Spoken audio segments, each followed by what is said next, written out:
২৭তম বিসিএসে নিয়োগ বঞ্চিত ১,১৩৭ জনের চাকরি ফেরত আপিলের শুনানি শেষ। আজ রায় ঘোষণা করবেন আপিল বিভাগ। বুধবার প্রধান বিচারপতি ডক্টর সৈয়দ রেফাত আহমেদের নেতৃত্বে ৫ বিচারপতির আপিল বেঞ্চ রায়ের জন্য ধার্য করেন।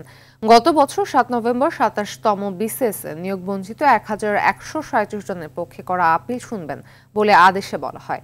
এ সংক্রান্ত রায় পুনর্বিবেচনা চেয়ে করা পৃথক আবেদনের শুনানি নিয়ে প্রধান বিচারপতির নেতৃত্বাধীন ৪ সদস্যের আপিল বিভাগ লিভ টু আপিল মঞ্জুর করে আদেশ দেন।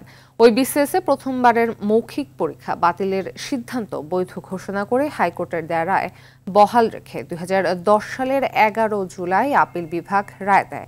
এ রায় পুনর্বিবেচনা চেয়ে ১,১৩৭ জনের পক্ষে ১৪০ জন পৃথক আবেদন করেন।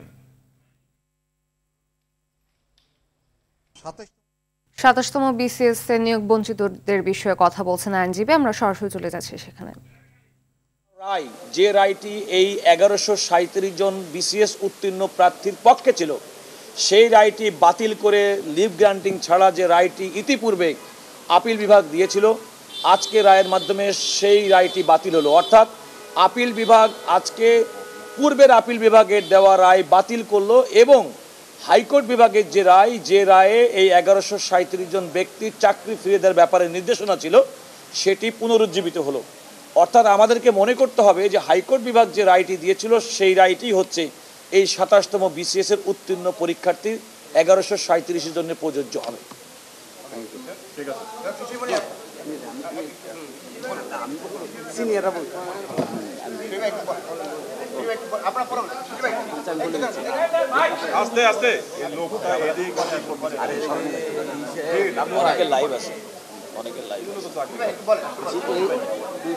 এই রায়ের মাধ্যমে প্রমাণিত হলো যে ন্যায় বিচার প্রতিষ্ঠার সংগ্রাম কখনো ব্যর্থ হয় না।